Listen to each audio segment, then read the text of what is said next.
हम जीवन जी रहे हैं, इसको और बेहतर ढंग से जी सकें, इसका संदेश सुने संतों से।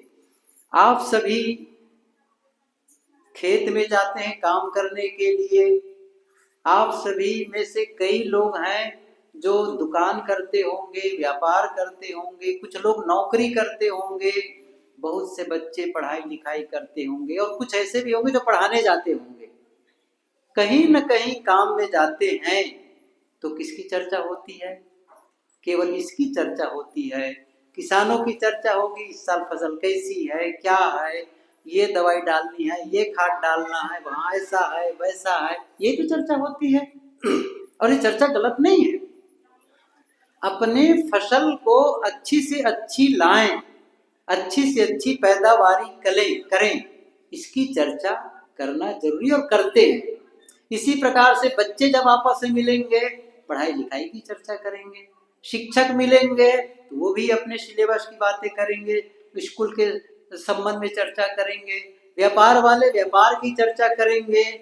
लेकिन जीवन बेहतर बने, जीवन खुशियों वाला बने, आनंद वाला बने, सुख शांति वाला बने, इसकी चर्चा नहीं होती है, इसकी चर्चा नहीं होती है। और संत जब आते हैं तो संत वे बताते हैं, वह बताते हैं जो आपके मित्र नहीं बताते, जो आपके रिश्तेदार नहीं बताते, जो आपके घर वाले नहीं बताते। संत क्या बताते हैं? सुख से कैसे जीना है, जी तो रहे हैं और संदेश सुन रहे हैं। देखिए आज ऐसा संजोग है कि एक जन्मदिन, किसी का सुना ना, किसी कौन है वो जिनका जन्मदिन है, खैर वो आ जाए, तो उनका जन्मदिन है और आज के दिन शरीर छूटा, सोचो जरा से किसी का, और आज भी छूट रहा है। तो हमारी क्या स्थिति है? जन्म लेकर के एक समय मृत्यु में हमको जाना है, तो जन्म लेकर के क्या हम मृत्यु में ही जाएं, यही जीवन का उद्देश्य है? जैसे मैं पूछूं आप लोगों को कि जैसे गुरुदेव जी का ही प्रश्न करता हूं, जो प्राय गुरुदेव जी पूछा करते थे कि क्यों कमाते हो? जब बच्चों का समय आता है पढ़ने वालों को, तो बच्चों से पूछा करता हूं, अच्छा क्यों पढ़ते हो? बहुत सारे बच्चे हक्का बक्का रह जाते हैं, देखते हैं कहाँ पढ़ते हो, तो ऐसा देखते हैं जैसे कोई ये बड़ा अनाड़ी आदमी, इनको ये भी पता नहीं क्यों पढ़ते। मैं क्या बता दो क्यों पढ़ते हो, पढ़ाई क्यों कर रहे हो? तो बहुत मुश्किल से क्या कहते हैं, कोई कोई ज्ञान पाने के लिए। अच्छा कौन सा ज्ञान पाना चाहते हो? अरे फिर चुप। फिर क्या कहते हैं, आगे बढ़ने के लिए। मैं कि किस दिशा में आगे बढ़ना चाहते हो? अच्छा फिर चुप। बहुत मुश्किल से ऐसा घुमा फिरा कर क्या कहेंगे, नौकरी पाने के लिए। क्या कहते हैं, नौकरी पाने के लिए। तब मैं क्या कहता हूं, इसका मतलब है पढ़ लिख कर आप पैसा बनाने की मशीन बनना चाहते हैं। क्या शिक्षा का यही उद्देश्य है? क्या पढ़ लिख करके केवल हम पैसा कमाने सीख जाएं? शिक्षा से केवल इतना ही चाहिए हमको? शिक्षा का उद्देश्य ये तो है कि जो हमें रोजी रोटी कमाना सिखाए, लेकिन शिक्षा का एक उद्देश्य और है जो बेहद महत्वपूर्ण है, वह है जो हमें जीने का ढंग सिखाए। और स्कूल और कॉलेज में जा करके आप स्कूल के विषय के बारे में जान जाते हैं, नौकरी पा सकते हैं वहां की पढ़ाई करके, लेकिन कैसे जिए इसकी सीख नहीं दी जाती है। मैं जानता हूं, लोगों से जब मिलता जुलता हूं, कई शिक्षकों से मिलता जुलता हूं, या वो लोग मिलते हैं, तो मैं कभी कभी उन लोगों से ये कहा करता हूं, अभी पिछले फरवरी की बात है, जब फरवरी तब आने वाला है, इसके पहले फरवरी में मैं एक महाविद्यालय है वहाँ भिलाई में, वहाँ एक बच्चे थे जो बीएड कर रहे थे। उन बच्चों के बीच मुझे बोलना था, उसमें लिखा था वैल्यू एजुकेशन प्रोग्राम। वैल्यू मतलब जीवन को वैल्यूबल कैसे बनाएं, कैसे जीवन में मूल्य को जोड़ें, मूल्यवान जीवन, जीवन का मूल्य क्या है, इस पर मैंने कहा, तो ये बातें मैंने कही थी उन लोगों से भी कि शिक्षक केवल सिलेबस कंप्लीट न कराएं, स्कूल में जाएं और इतना ही न मान लें कि बस जाऊं जो सिलेबस है उसको कंप्लीट करा दूं। मैं कहता हूं इतना तो आप कराइए, लेकिन उसी समय में आप कभी कभी, चाहे वो सप्ताह में हो, 15 दिन में या महीना दिन में, क्लास में 10 मिनट 5 मिनट का समय निकाल करके बच्चों को जीवन का पाठ पढ़ाओ। स्कूल का पाठ ही ना पढ़ाओ, क्या पढ़ाओ? जीवन का पाठ पढ़ाओ। और मैं जानता हूं क्या स्कूल का मतलब केवल सिलेबस कंप्लीट कराने वाले शिक्षकों को विद्यार्थी प्राय भूल जाते हैं, लेकिन जीवन का पाठ पढ़ाने वाले शिक्षकों को बच्चे जीवन भर याद रखते हैं। उसने मुझे ये सीख दी थी, ऐसे करना चाहिए था, ये जीने का तरीका है। उन्हें केवल ये ना बताओ कि जो पढ़ रहे हो यही पर्याप्त है। आप सभी यहाँ पढ़े लिखे लोग बैठे हैं, जानते हैं क्या कि बहुत सारे विषय ऐसे हैं जिससे आप पढ़ तो लिए, जीवन में उसका कोई उपयोग नहीं। ऐसा लगता है वो केवल परीक्षा पास करने के लिए था। जीवन में जब समस्याएं आती हैं, अलग अध्याय, जब खास करके देखो माता बहनें बैठी, बेटियां बैठी हैं, और उन लड़कियों को जब कभी कभी मिलते हैं तो मैं कहता हूं कि अभी शादी हुई नहीं है, अब थोड़े दिन के बाद में दूसरा अध्याय प्रारंभ होगा, सही है ना? अध्याय शुरू हो जाएगा दूसरा, अभी तो आपका पहला अध्याय चल रहा है। क्या आप दूसरे अध्याय की भी तैयारी कर रहे हो? दूसरे अध्याय की तैयारी हो नहीं रही है कि जब वहां जाएंगे तब क्या होगा, अभी से प्रशिक्षित हो जाओ। मैं याद है मुझे एक बार छोटे छोटे बच्चे थे घर में, फोन आया तो बहन थी, भाई थे, और सब घर का, हम सबका भी यही था कि जब छोटे बच्चे होते तो आपस में लड़ाई होती ही है। कोई होगा बच्चे भाई जो लड़ते ना हो, लेकिन भाई बहन या कजिन जितने सब बच्चे हुए तो आपस में लड़ते हैं, तो वो लड़ाई होती थी। तो फोन किए, थोड़ा और बड़े हो गए तो फोन करते कि देखो मेरे भाई ने ऐसा किया वैसा किया। जब बिटिया से मैं कहता, देखो बेटी अभी ये तुम्हारा प्रशिक्षण चल रहा है। क्या कहा? प्रशिक्षण है। उन लोगों की बातों को सहो, धैर्य रखो, सहनशील हो, जवाब मत दो, उनसे लड़ाई मत करो, वो जाने उनका विषय, लेकिन तुम धैर्यवान बनो, तुम सहनशील बनो, तुम पलटकर जवाब देने की आदत न बनाओ, कम से कम बोलो। ये बातें बीच बीच में कभी कभी जब फोन आता था तो मैं कह देता था। समय बीता, शादी हो गई। शादी होने के बाद फिर उनका फोन आया, कई शायद 1 साल 2 साल कितने साल के बाद में, कि साहब जी आप जो उस समय कहते थे यहाँ बड़ा काम आ रहा है। मैं क्या कहा? वो बड़ा काम आ रहा है। काम क्यों नहीं आएगा? सद्गुण सब जगह सम्मानित होता है, सद्गुण हर जगह उसकी मांग है। पृथ्वी के किसी कोने में चले जाओ, विनम्र आदमी पसंद किए जाएंगे, धैर्यवान और सहनशील आदमी पसंद किए जाएंगे, दूसरों का आगे बढ़कर सहयोग करने वाला आदमी पसंद किए जाएंगे, और बिना निगरानी के काम करने वाला। मैं फिर से कह रहा हूं, हमारी परंपरा, हमारे देश की स्थिति क्या है बताता हूं मैं। खास करके ऑफिसों की स्थिति कैसी है? कोई देख रहा हो तो काम करो, और न देख रहा हो तो आराम करो।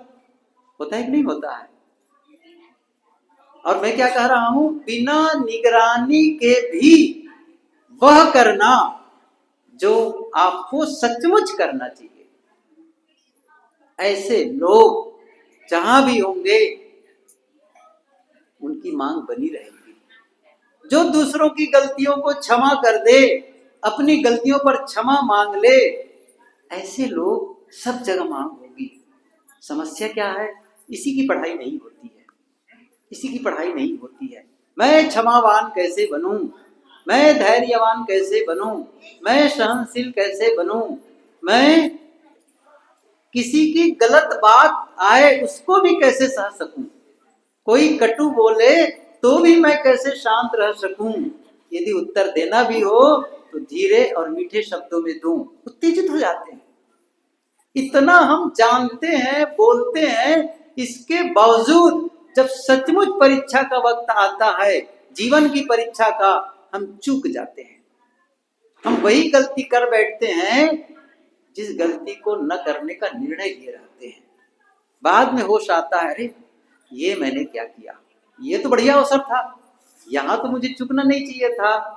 लेकिन यदि ये ध्यान रखा गया कि नहीं मुझे ऐसा करना है, तो मैं समझता हूं धीरे धीरे धीरे धीरे धीरे आप सुधार लेंगे अपने आप को। क्योंकि ये ध्येय ही नहीं है।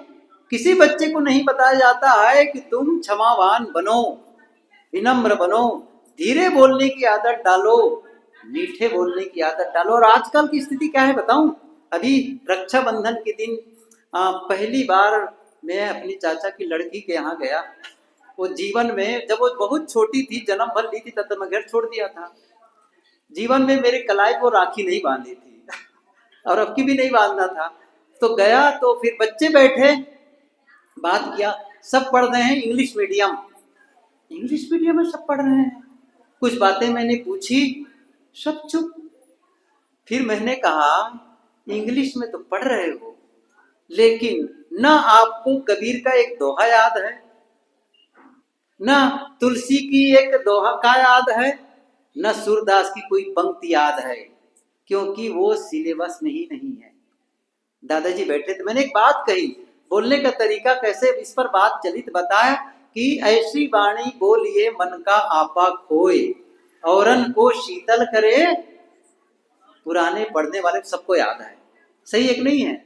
और आज इंग्लिश पढ़ने वालों को किसी को याद नहीं है। अनजाने में ही बच्चे पढ़ते पढ़ते ये प्रशिक्षण प्राप्त कर लेते थे कि ऐसी वाणी बोलिए मन का आपा खोए। कैसे बोलना चाहिए? औरन को शीतल करे आप कोई शीतल होए। पढ़ लेते थे। माखी गुड़ में गड़ी रहे, अब देखो सबको याद है, सबको। हाथ मले और सिर धुनाए, लालच मत करो, ये प्रशिक्षण होता था। आज कहाँ पढ़ाई जाती है?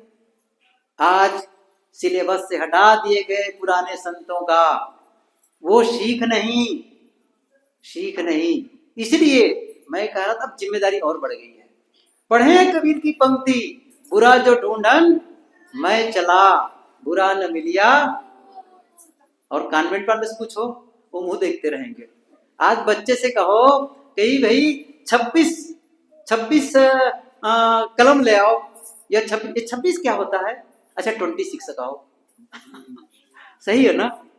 उनको हिंदी के बारे में नहीं, उनको वो गुड मॉर्निंग करना जानेंगे, लेकिन पैर छू करके अभिवादन करना, प्रणाम करना, समझ रहे हैं ना? अभी मैं कुछ दिन पहले, कई साल पहले के उदाहरण सुना था। पनघट में जहाँ पानी भरने महिलाएं जाती हैं, वहां महिलाएं सब भर रही थी, चर्चा करती हैं कि आपका बेटा कहाँ पढ़ रहा है। किसी ने कहा मेरा हाय विद्यालय में DPS और KPS क्या क्या नाम बताते नहीं है इस विद्यालय में, कॉन्वेंट में है। अच्छा, फिर उसने कहा मेरा तो बहुत ही सरकारी स्कूल में जाके पढ़ता है। लेकिन होता क्या था, जब उसका बेटा आता है तो क्या करता है? नमस्ते, गुड मॉर्निंग। और इसका बच्चा आता है तो पैर छूता है। संस्कार ही नहीं दिया जा रहा है। आप कहाँ ढकेल रहे हैं पढ़ा करके? अच्छा, पैसे ही कमा लेंगे और सुख से जीना नहीं सीखेंगे तो क्या हो जाएगा? ये मकान सुख नहीं देगा। देखो, मकान का भी उद्घाटन है, मैं उस पर बहुत ज्यादा नहीं बोलूंगा। मकान बनाना बहुत जरूरी है, यदि उनमें काबिलियत है तो। हमारी जो बेसिक नीड्स है, हमारी जो मूलभूत आवश्यकताएं हैं, उनमें से इनका एक नाम आता है, रोटी, कपड़ा और मकान। अब्राहम मास्लो, पुराने पढ़े लिखे लोग, अब बहुत पढ़े लिखे लोग जानते होंगे, पूरे विश्व में उसकी थ्योरी पढ़ाई जाती है, पदानुक्रम सिद्धांत। 5 उन्होंने ये बातें कही है। पहले हमारी शारीरिक आवश्यकता, फिर सुरक्षा की आवश्यकता, और उसके पश्चात में परिवार का प्रेम और स्नेह की आवश्यकता, फिर मुझे लोग जाने, लोग प्रसिद्धि की अभिलाषा, और अंत में आता है आत्मसंतुष्टि। ये अंतिम में रखा है। ये मांग, जिसकी भूख नहीं मिटी होगी, जिसकी भूख नहीं मिटी होगी, वो प्रसिद्धि की चिंता नहीं करेगा। सही है ना? वो चिंता नहीं करेगा।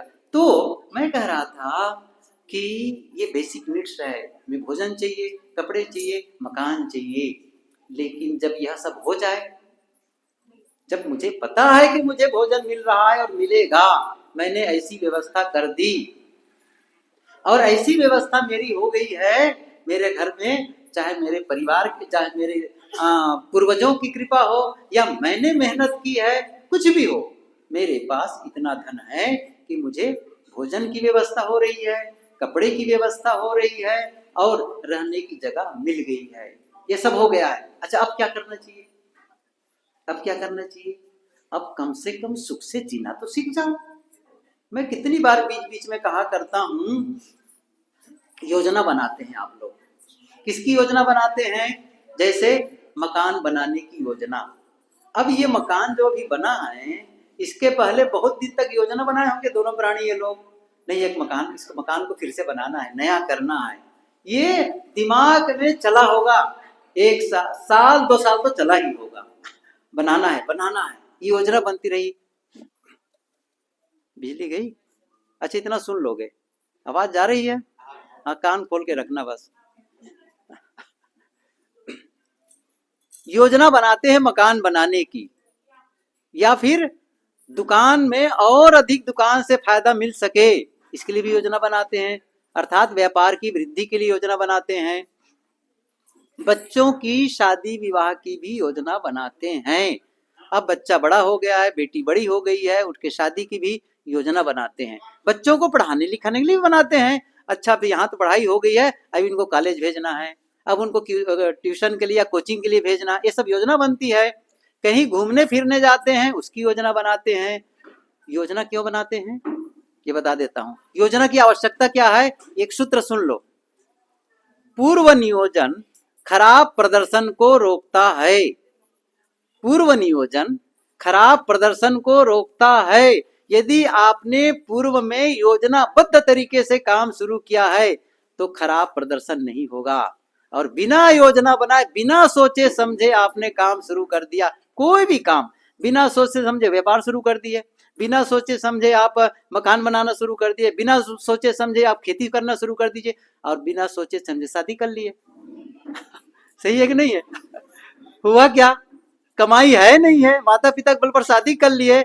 एक कविता भी सुने होंगे आप, कुंडली सुने होंगे, बहुत पुरानी कुंडली है ये, गिरधर कवि की, कि बिना विचारे जो, देखो सबको याद है, सो पाछे काम बिगाड़ो आपनो।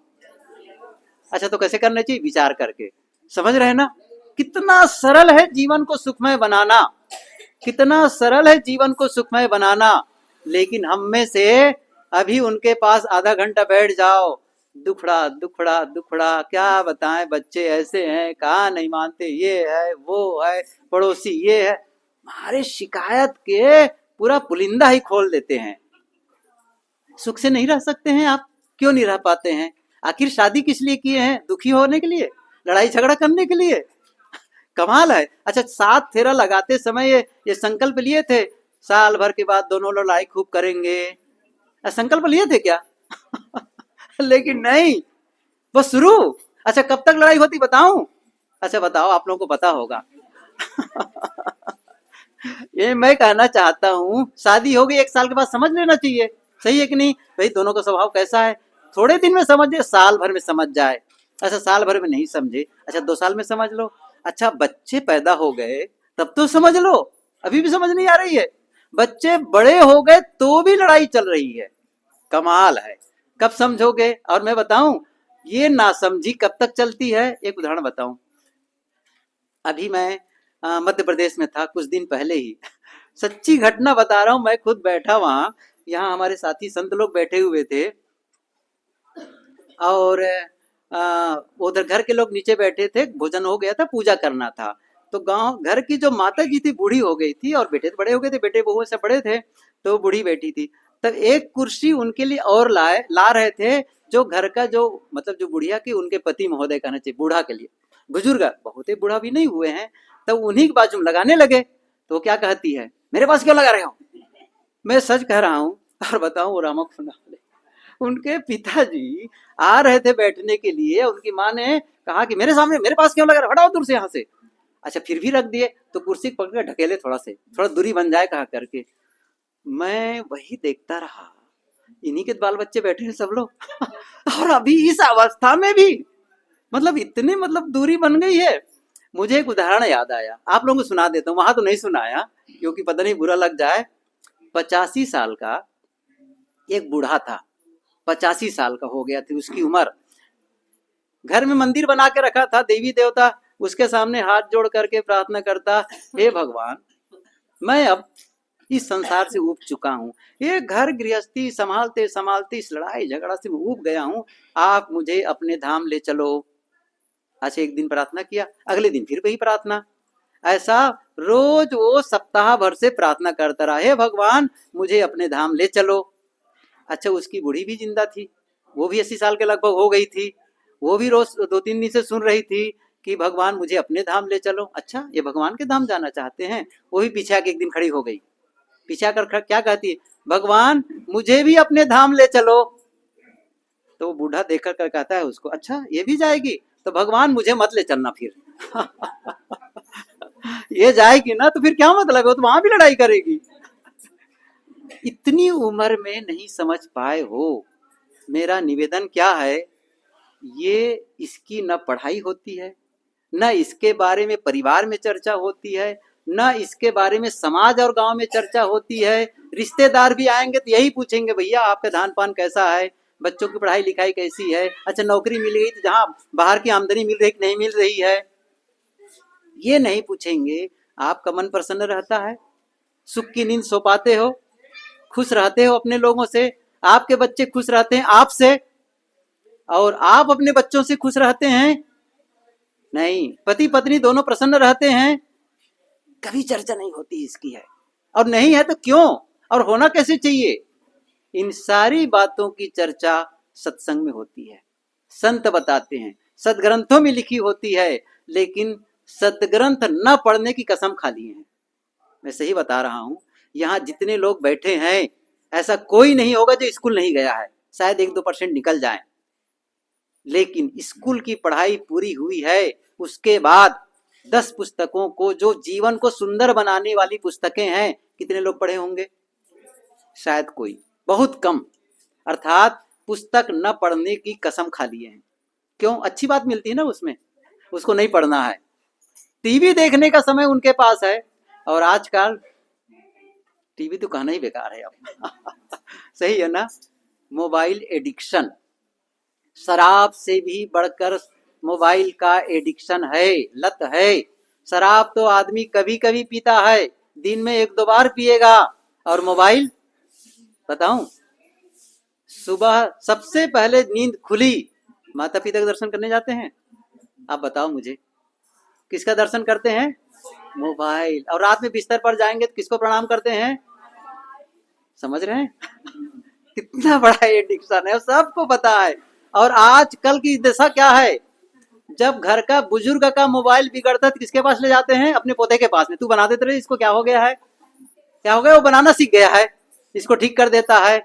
अब जब उसका दादा उसको कुछ बताने जाता है तब क्या कहता है वो अंदर अंदर में, मेरे से कम जानता है ये, और मुझे उपदेश करता है समझ रहे हैं ना, अद्भुत हो गया है ये मामला।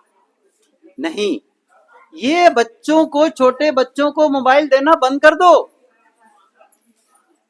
मेरे एक साथी, वहां सूरत की बात है, अभी जो राम मंदिर हुआ ना, राम मंदिर में प्राण प्रतिष्ठा हुई ना भगवान राम की, उसी के पहले सत्संग कार्यक्रम था वहां, कहाँ, इलाहाबाद में, सॉरी प्रयागराज में, सूरत में।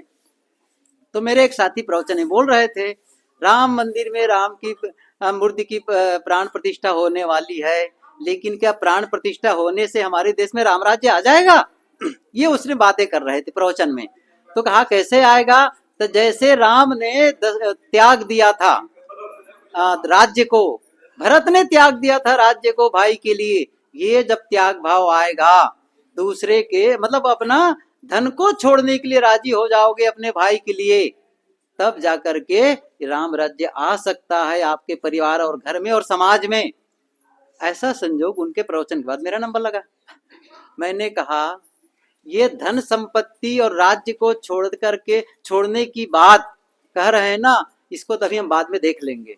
मैं एक आप लोगों को चुनौती दे रहा हूं, कहा आप अपने घर में लौटना और अपने घर के जवान बच्चों को, चाहे लड़का हो लड़की हो, उनसे कहना तुम्हारे पढ़ाई में मन नहीं लगता है, तो मोबाइल बहुत देखता है, और तुम मोबाइल मेरे पास छोड़ दो, जमा कर दो, मोबाइल बंद कर दो, छोड़ दो मोबाइल देखना, मेरे पास जमा कर दो 6 महीना के लिए केवल। तो जानते हो बच्चे आपके क्या कहेंगे? मोबाइल छोड़ देंगे। क्या कहेंगे बता देता हूँ सावधानी के लिए, आपको छोड़ सकता हूँ, मोबाइल नहीं छोड़ सकता। समझ रहे हो ना, ये दशा है। नहीं देख लो उनके मोबाइल, आजकल तो लाख पासवर्ड नहीं दिखा पाते। क्या देख रहे हैं? जहर देख रहे हैं या अमृत देख रहे हैं? कौन सिखाएगा इसको? क्या मास्टरों को चिंता है इसकी है? क्या आपके मुख्यमंत्री और प्रधानमंत्री को चिंता है इसकी है? विधायक को चिंता है या सरपंच को चिंता है? आपकी चिंता होनी चाहिए आपके बच्चों की। कौन बताएगा? आप सीखें, और खुद ही जब मोबाइल में मस्त हैं तो बच्चों को क्या सीख देंगे? मैं कहानी कहूं, एक स्कूल की टीचर मैडम, उनके पति भी टीचर, तो क्या हुआ, स्कूल गई एक दिन वो, और बच्चों को कहा कि आज एक ऐसे लिखना है, एक निबंध लिखना है। तो एक सब्जेक्ट, एक वाक्य, एक शब्द देती उसके, किस पर लिखना है? माई विश, मेरी ख्वाहिश क्या है, माई विश, इस पर लिखो। और बच्चे सब लिख करके अपनी अपनी ख्वाहिश की क्या है वो लिख करके जमा कर दिए, और सारे पेपर उत्तर पुस्तिका ले करके वो मैडम घर आ गई। सोफा लगा है, बैठी है, और सोफा के दूसरे किनारे से पति महोदय बैठे, जो कि मास्टरों भी है। तो पति महोदय मोबाइल देख रहे हैं और वैसा रख करके वो टेबल में पेपर जांचने लगी। जांचते जांचते एक पेपर का उत्तर पढ़ते पढ़ते उसके आंखों से आंसू आने लगे। तो उनके पति की नजर पड़ी, तुम रो क्यों रही हो? तो उसने कहा कि ये कुछ लिखा ही ऐसे है कि मेरे आंसू आ गए। क्या लिखा है जिसमें तुमको रोना आ गया है? उसने कहा कि मैंने आज एक विषय दिया था बच्चों को लिखने के लिए, माई विश, तो जो लिखा है ना उसको लेकर के मैं जो रोना आ गया है। अच्छा क्या लिखा है उसमें? तो बताने लगी कैसा लिखा है, क्या है। तो बच्चे ने क्या लिखा है कि मेरा विषय, मेरी ख्वाहिश है इस दुनिया से मोबाइल गायब हो जाए। क्या लिखा है? इस दुनिया से मोबाइल गायब हो जाए, मोबाइल रहे ही मत। क्यों? क्योंकि जब मैं घर जाता हूँ दादाजी से के साथ खेलने के लिए, तो दादाजी मोबाइल में मत वाले रहते हैं, वो मेरे से ठीक से बात नहीं करना चाहते। दादी के पास जाता हूँ तो वो भी मोबाइल देखती रहती है। अच्छा बुआ के पास जाता हूँ वो भी मोबाइल देखती, मेरे से कोई बात ही नहीं करना चाहते हैं। पापा के पास जाता हूँ वो भी मोबाइल देखते रहते हैं। मम्मी के पास जाता हूँ वो भी मोबाइल देखती रहती है। मैं किससे खेलूं, किससे बात करूं? सबके सब मोबाइल में लगे रहते हैं। तो मैं चाहता हूं कि मोबाइल गायब हो जाए। यदि गायब नहीं हो सकता मोबाइल, तो मेरी ख्वाहिश एक और है, यदि आप लोग जादू जानते हैं तो एक जादू ये जादू से मुझे आप मोबाइल बना दें, ताकि मैं सबके हाथ में रहूं और सब लोग मुझे प्रेम से देखें और करें। तब उसके पति ने कहा बेचारा सचमुच वो बच्चा करना चाहिए घर वालों को बातचीत, और देखो ना क्या वो कोई उनसे बातें नहीं करता है, कितना गलत तो है ये, सही है। तब उसने कहा कि तब और रोने लगी जोर से वो मैडम, और रोने लगी। अरे फिर रोती क्यों हो? बात तो सही है, गलत तो है उनके साथ में हो रहा है, तुम और ज्यादा क्यों रोती हो? तो उसने कहा ये लिखने वाला कोई दूसरा नहीं, हमारा ही गोलू लिखा है, मेरे ही कक्षा में तो पढ़ता है, मेरे ही बेटे ने लिखा है। मतलब हमारे ही घर की ये दशा है।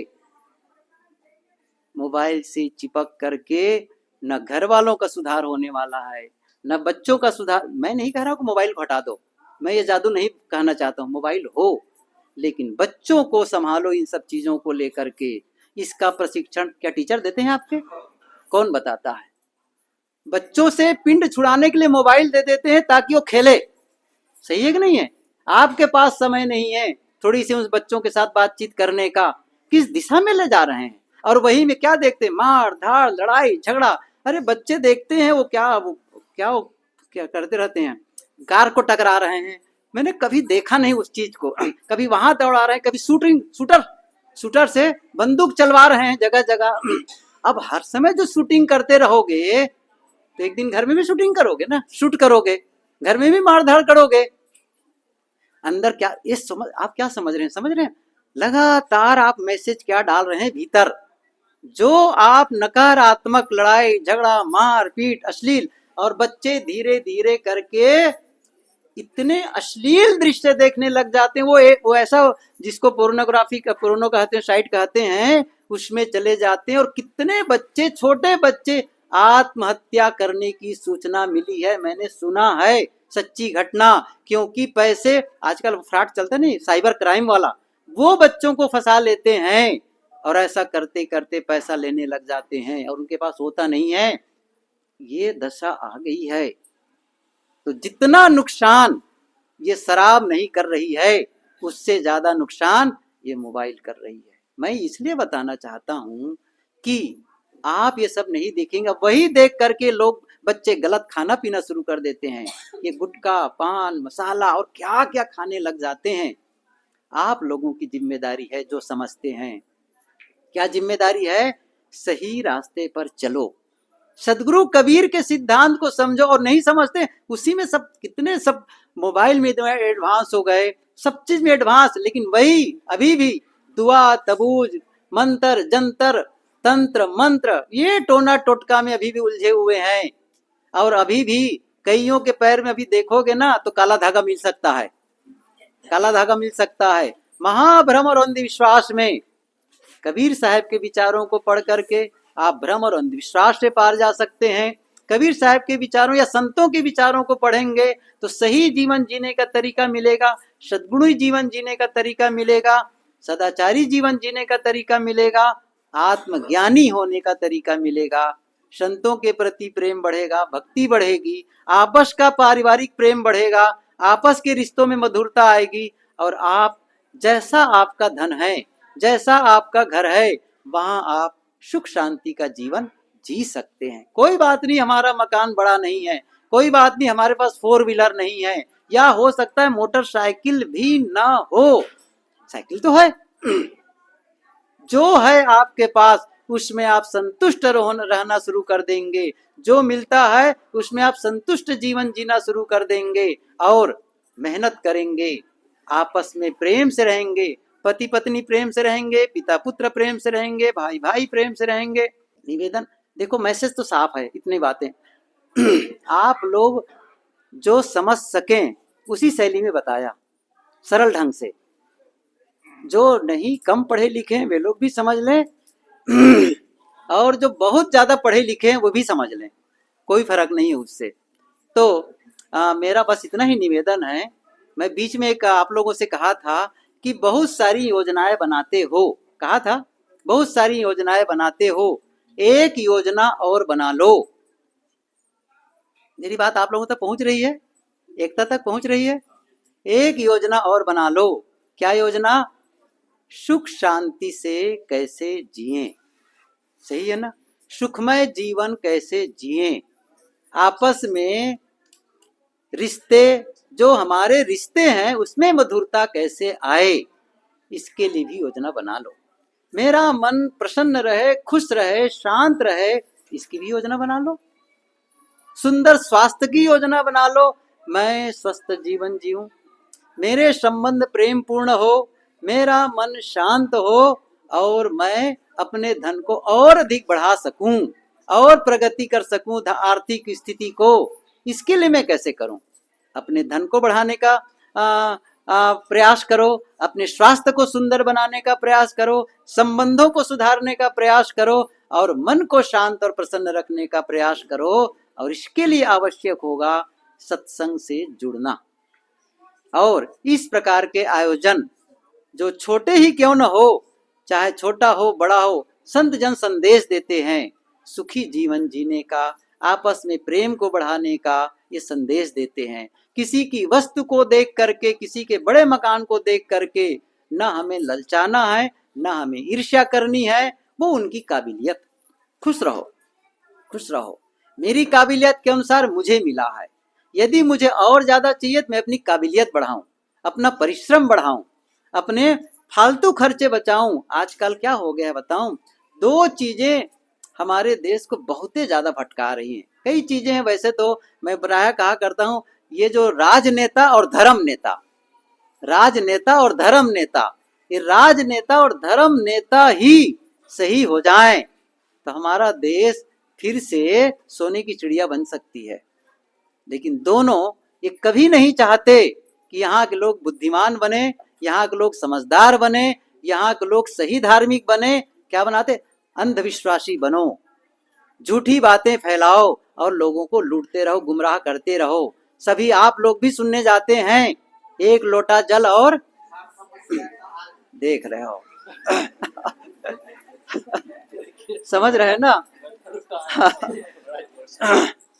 और बेल का पत्ता ऐसा कर दो, वहां लगा दो, वहां चिपका दो, अमुक शिवलिंग कर दो, आपका बच्चा बिना पढ़े लिखे पास हो जाएगा। और मेरे साथी बता रहे थे, मैं तो जानता नहीं, न सर्च करता हूँ, उन्हीं का बेटा 7वीं कक्षा में फेल हो गया ऐसा कहने वाले का कहने का मतलब है आप सभी भटकाओं में मत जाओ। भटकोगे कोई रास्ता बताने वाला नहीं है। इसलिए ये जो राजनेता और धर्म नेता ये बिगाड़ते हैं देश को।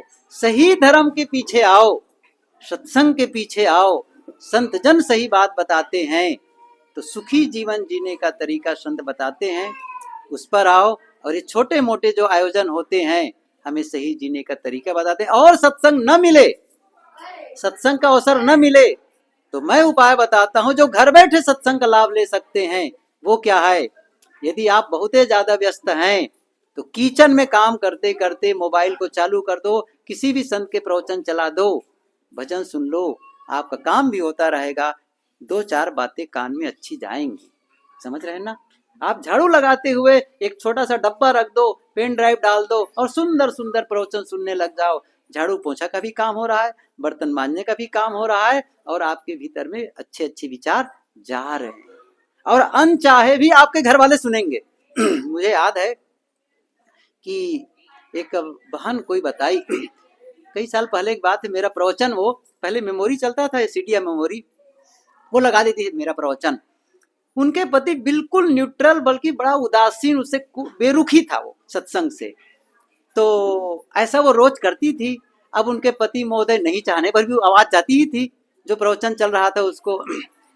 एक दिन बताई वो कि कई दिनों के बाद उनके पति ने कहा, कल जो प्रवचन लगाई थी वो बढ़िया बोल रहे थे अच्छा विचार लग रहा था, कुछ तो असर पड़ेगा, कुछ तो असर पड़ेगा। अभी हमारे करनेलगंज लखनऊ के एक भगत हैं, वो किसी को गाड़ी दे दिए, नहीं लखनऊ के भगत राम अवतार अग्रवाल, वो किसी को गाड़ी दिए, उसमें शायद पेन ड्राइव, कई साल पहले माता बताई थी, पेन ड्राइव में मोबाइल में प्रवचन लगा दिए थे मेरा। तो जिसको गाड़ी दिए थे उनको जाना था कई किलोमीटर जाना और आना, उसने प्रवचन चलता रहा, वो सुने तो वो कहे कि वो जो कोई का प्रवचन आपके में पेन ड्राइव में है वो बड़ा अच्छा लगा सुन करके। देखो मैं अपनी बात नहीं कह रहा हूँ, गुरुदेव जी का प्रवचन सुनो, अन्य संतों के प्रवचन सुनो, और कोई भी अच्छी बात बताए जीवन कल्याण की, उनके विचार सुन लो। ये जरूरी नहीं है कि मैं केवल कबीर पंथ की बात, बहुत जगह अच्छे अच्छे संत लोग अच्छी बातें कहते, मैं खुद सुनता हूँ लोगों के प्रवचन को, खुद सुनता हूँ, और मैं ऐसे जगह पैसा दे के जाता हूँ, जो स्पीच देने वाले होते हैं ना उनको पैसा दे के सुनने जाता हूँ। आप लोग का आश्चर्य होगा, मैं सच कह रहा हूँ, पैसा दे करके मैं सुनने जाता हूँ लोगों को ये क्या बताते हैं। तो कहने का मतलब ये है कि घर बैठे सत्संग का लाभ ले सकते हो, पढ़े लिखे हो तो सदग्रंथ पढ़ सकते हो, पढ़ो लिखो और जीवन को सुंदर बनाने का, खुद भी सुखी जीवन जियो और बाल बच्चों को सही संस्कार देने की जिम्मेदारी है। जब पारिवारिक बोलना होता है तो बच्चों को कैसे संस्कार दें ये बताना जरूरी रहता है। अभी तो अवसर नहीं उस सब चीजों को बताने का। और माँ बनने के पहले उसका प्रशिक्षण होना चाहिए, ये ध्यान रखो। बच्चे की शिक्षा कब से?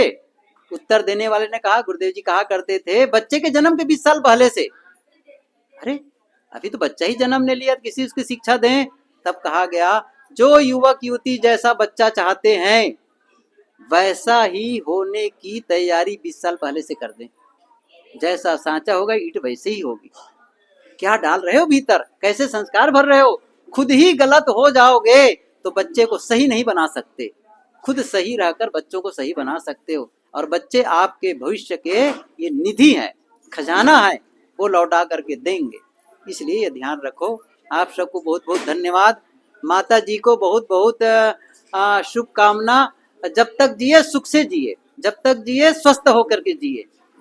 और संतों को जिस प्रकार बुला रही हो, ये तो बुलाना ही है, कहना ही नहीं है। आप भी बुलाती रहेंगे, ये लोग भी बुलाते रहेंगे, और ये क्रम को बनाए रखना।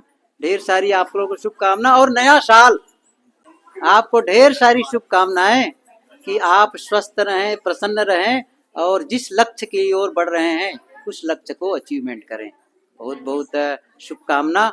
और देख रहे हो कैसे कर रहे हैं आपके घर के लोग। बस इस क्रम को अपने बुढ़ापे तक करते रहना, ठीक है? फिर आगे वाले को समझा देना क्योंकि हम लोग तो रहेंगे नहीं, आगे वाला क्रम बनता रहेगा। तो ये अच्छा होगा। बढ़िया सुंदर घर बनाए, इसके लिए बधाई है। और आपके दादाजी के लिए श्रद्धांजलि है, सबको भावभीनी श्रद्धांजलि है। आप सबके लिए शुभकामनाएं, स्वस्थ मस्त रहें। बोलिए सद्गुरुदेव की।